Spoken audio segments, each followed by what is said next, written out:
Hola amigos, ¿qué tal? Stuart here from Spain Speaks with an update on the current situation in Spain.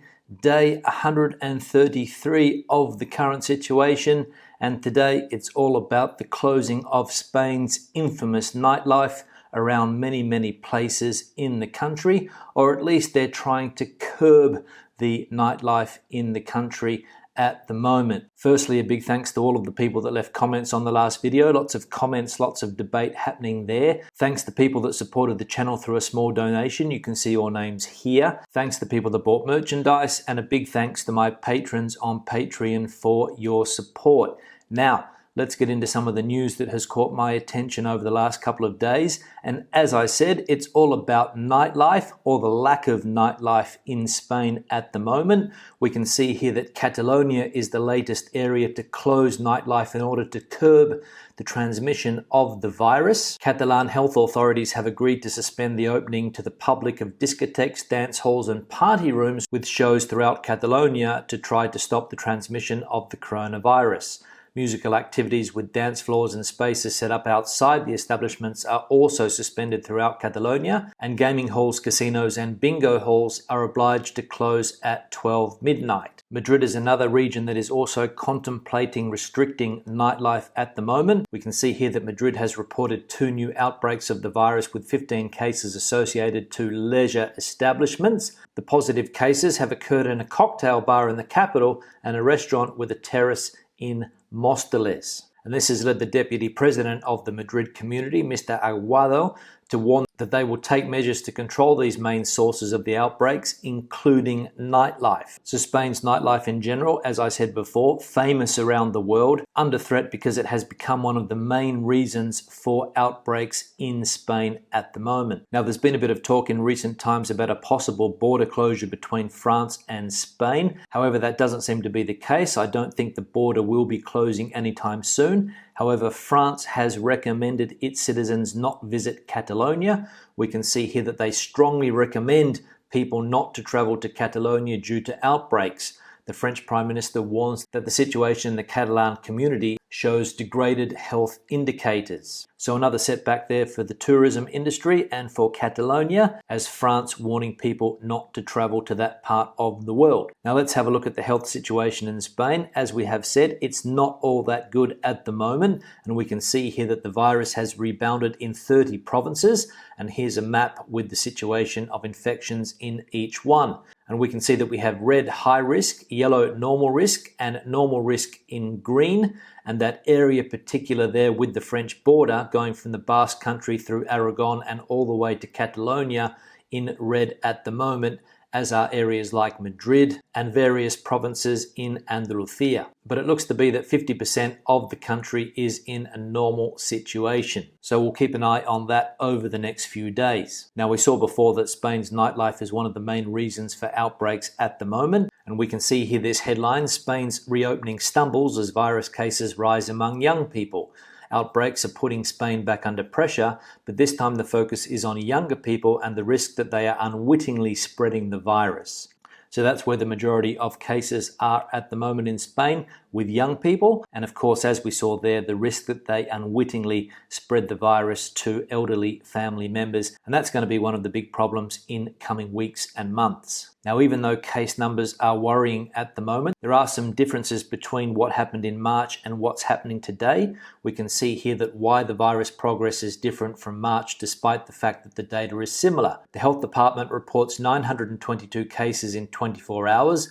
That's more than the day before the announcement of the state of alarm. On March the 13th, Pedro Sánchez appeared before the Spanish public to announce that he had decided to decree the state of alarm for the coronavirus situation. The day before, when this decision was being shaped, the health department had reported 810 positive cases in 24 hours. The report of the Ministry of Health this Thursday reported 922 cases in one day. However, the situation is radically different. There are several reasons why. Although the evolution of the epidemic is taking an increasingly worrying path, the analysis of the data is very different from that of 4 months ago. Experts agree on at least 3 reasons: the ability to detect cases in number and speed, the profile of those infected, and knowledge of the virus both medically and socially. So there we go, case numbers similar to those just before the state of alarm in March, however circumstances completely different. And that's one of the main reasons, as I have said in various videos, that I don't think the country is going to go into a full lockdown again. And that's also something that has been reported in British press over the last couple of days. We can see here this headline, reality check, Spain is not going into a second lockdown anytime soon. And the main reasons, of course, are the ones that we have just seen, and the fact that the health situation is in the hands of autonomous communities, and that is where they're going to try to control the outbreaks of the virus. However, for this to happen, things are going to have to work smoothly between the autonomous communities and the central government and Madrid. Unfortunately, that hasn't been the case over the last few weeks, and we can see here that the autonomous community presence are demanding a country criterion to curb outbreaks of the virus. Castilla-La Mancha is one area that will demand coordination from Pedro Sánchez at a conference on July the 31st, and Aragon will seek to unify data, and Madrid will demand alternatives to the state of alarm. So Spain's autonomous communities in charge of the situation, but again, they need to be all on the same page. And as we have seen, that doesn't always happen here in Spain. It's one of the big problems, but hopefully they can come together and get everything sorted out in time in order to keep this health situation under control. Now, an article from Time magazine that caught my attention, Spain is facing a second wave of coronavirus outbreaks. Here's what to know. And they also asked the question, why is Spain struggling to get a handle on new outbreaks? Many experts attribute these local outbreaks to a lack of contact tracing.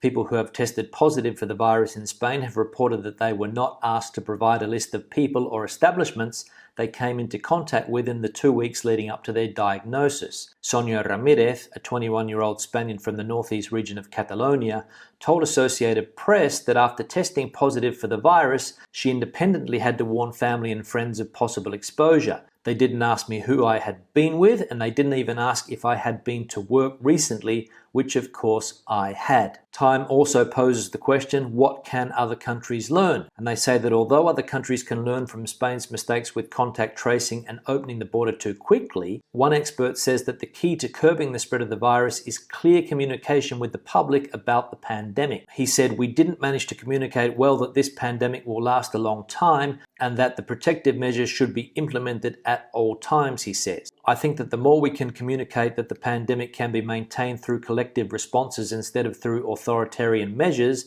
the more people will be joining this kind of safe behavior. So there we can see it was a lack of communication, especially amongst young people, that this is still a serious problem. And basically people shouldn't drop their guard, go back to their old ways, and people need to maintain, of course, that social distancing. And we can see that the lack of social distancing is leading to the outbreaks. And as that article also mentioned, the lack of contact tracing. The girl gave the example in Catalonia of how nobody asked her about where she had been, who she had been with, and of course that has led to a lot of criticism in some of the bigger autonomous communities in Spain, that they just don't have enough people there to be able to handle the contact tracing. We can see that Madrid has finally unveiled its number of trackers amid controversy. And another headline here saying that Catalonia and Madrid only have 10% of the trackers they need. So I don't know what these autonomous communities are waiting for. Madrid and Catalonia apparently are two of the worst autonomous communities when it comes to contact tracing. So they need to get their act together and spend more resources on this. And I think the Canary Islands is the autonomous community in Spain where contact tracing is working effectively. Now let's have a look at some of the comments that caught my attention from the last video. First one here from GL. Thanks again, Stuart. I'm British, living in Madrid, flying home next week for the first time this year to see my parents. I'm hoping I am not stuck there. Yeah, hi GL, thanks for the comment. I can imagine that it is a bit worrying at the moment, especially with case numbers on the increase and a lot of rumors and sensationalist headlines out there talking about Spain and the numbers, possible quarantine situations, countries again being put on blacklists. So it is a bit of a worry for people traveling at the moment, but I think it should be okay as long as you keep an eye on the situation, enjoy your time in the UK, and you should be able to get back to Madrid without any problems, and hopefully everything will go well. One here from John. I'm in England. As a layman, I have thought about face masks, and it seems to me that face masks are probably the most effective at preventing the spread of diseases. So if you have a cough or are likely to sneeze, then if you use a face mask, it may help someone else by reducing the spread of droplets. Otherwise, in open spaces, they seem to protect no one, least of all the one wearing a mask. Comments and the ideas from anyone having some knowledge would be most welcome. Yeah, John, thanks for the comment. I saw a couple of comments to this video, people giving some advice. But of course, if you have any ideas on the mask situation and you can help John out, please leave them in the comments section. I agree, in closed spaces, I think the use of masks is a good idea. If you are on public transport, in a shopping area, or if you are on a very busy street, I can see that the use of masks does make a lot of sense. I'm a little bit skeptical about open spaces, especially when you can maintain a clear distance between people. There's been a lot of talk about people using them on beaches, but again, it depends on the type of beach you are going to. If you're going to a beach that is absolutely packed with people, then obviously it would be an idea to wear a mask, at least if you are walking around mixing with other people. But if you go to a beach where there's very few people, I can't see the point of wearing a mask there. But again, there's a lot of mask Nazis around the world at the moment, and I'm sure they'll tell you if you are doing the wrong thing. One here from David: young people who catch COVID have a much smaller chance of dying than older people. Yeah, David, thanks for the comment. Another example about spelling in the comment section. And you're right, young people that catch this virus have less of a chance of dying than older people. But again, as we saw in March, April, May in Spain, it can spread very quickly, and it is spreading through elderly residences again in some of the autonomous communities in Spain, because it is being transmitted by young people who are passing it on to elderly relatives. And that's going to be one of the problems, as I said, in coming months. And that's one of the reasons why they're curbing nightlife and trying to convince young people to change their behavior at the moment. One here from Small Minded: Spain's greed to get tourist income has backfired. Opening borders too early. No one with any common sense would holiday in Spain this year. Benidorm should be permanently in lockdown. It's a dump. Yeah, thanks for the comment. You might be right there that the country opened too early. I know that there was a lot of pressure from a very powerful lobby, which is the tourism sector in Spain, to open the borders, to get everything up and running again. And you're right, it does seem to have backfired at the moment. However, I'm of the opinion that we have to try to live with this virus. We have to try to get back to some type of normal life. We can't shut down the economy again. We can't go back to a draconian lockdown like the one we had in March. People need to get out and about, but they need to do it responsibly. We've been told that we need to wear masks. We've been told that we need to socially distance. And that, in my opinion, is what we need to do. And of course, we need to keep up personal hygiene and avoid risky situations. And if you can do that, I can't see why you wouldn't want to come to Spain on holiday this year. Maybe not Benidorm, you think it's a dump, but it is an extremely popular place for a lot of people. I don't know why, but it is what it is. One here from Jeff: due to drive to the Costa Blanca in 4 weeks for holidays, looking forward to it. Enjoyed the video, Stuart, and informative, and hope you're having a good time in Portugal. Yeah, Jeff, thanks for the comment, and good to see that you were looking forward to your holiday in Spain this year. I saw another comment from somebody who had just returned from Spain. She said she had a great time and would recommend it. And I'm sure you also will have a great time on the Costa Blanca in 4 weeks' time. And I am having a good time in Portugal. You have seen in videos over the last couple of days that I'm getting out and about to the beach, going to different places. As I said, it's a little bit different. There's a lot less people here than other years, but I'm enjoying that fact. And we're behaving responsibly, doing what we need to do, and hopefully everything will go off without a hitch. Fingers crossed. One here from Richard: I had a 4-week trip planned for October, 1 week in Madrid, 3 weeks in Salamanca at a language school. Just put it off until May 2021. Lost $715, but that's because I bought 5 hotel rooms, non-refundable. When I just rebooked, I picked the cancelable price. I'm in Florida in the USA, and it's just a huge mess here with COVID cases. Can't imagine Spain allowing me in for quite a while. Yeah, Richard, thanks for the comment, and sorry to see that you had to put off your trip for this year. Hopefully it'll be back on for next year. Fingers crossed again. Case numbers in Florida are a bit worrying, but somebody said in the comment section that it's fake news, that they're reporting fake cases there, so go figure. And it is a problem for people from the United States at the moment, having that travel ban in countries like Spain and other European countries. But again, if the health situation gets under control, travel bans might be lifted. And as we said, hopefully for May 2021, you shouldn't have a problem. One here from Guillermo: what do you think about the problem of ocupas in Spain?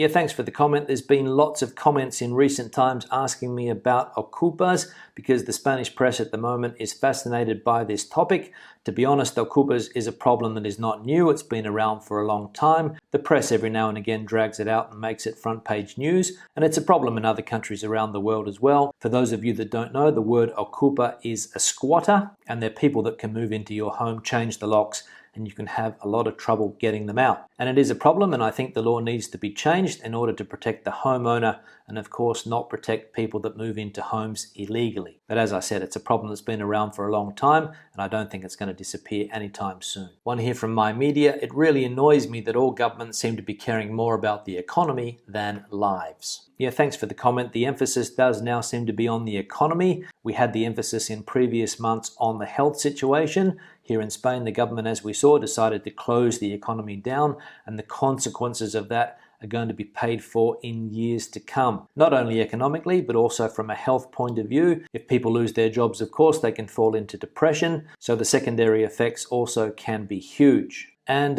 governments, especially the Spanish government, is under extreme pressure from lobby groups. Those are the groups that want the economy to start up again. Those are the groups that wanted the borders to open. And the government, of course, felt that it had to get the economy up and running because tourism is such an important factor. And we can see now the problems with the nightlife industry and the pressure that's also being put on the government by that sector not to close it down. They're saying that lots of people are going to lose their jobs. But if these type of businesses are not behaving responsibly, the government has no choice but to put the health situation first, and that's what they seem to be doing. Finally, one here from John. Hi Stuart, thanks for the updates from the last couple of weeks. These updates have helped us make our decision to go to Ibiza for our family holiday from Ireland. My opinion on a lot of what is happening at the moment is people should keep their personal responsibilities motto when dealing with the virus. If we all look out for ourselves, we'd be a lot better off. But unfortunately, it's the few who can do the most damage. Stay safe, my friend. Yeah, John, thanks for the comment, and good to see that you are planning to come to Spain on holiday. And you're right, it's all about personal responsibility. Try to control your own situation. Try to limit the risk, of course. That's what I've been doing over the last few months, trying to keep out of situations where I could put myself and my family at risk. And I think that's what everybody needs to do. Act responsibly, and I think we should get through this a lot sooner. But if we don't, on that note, I'll start to wrap the video up. Questions or comments, please leave them in the section below. Debate the video out as you normally do. Give it a thumbs up if you liked it, thumbs down if you didn't. See you in the next one. Hasta luego.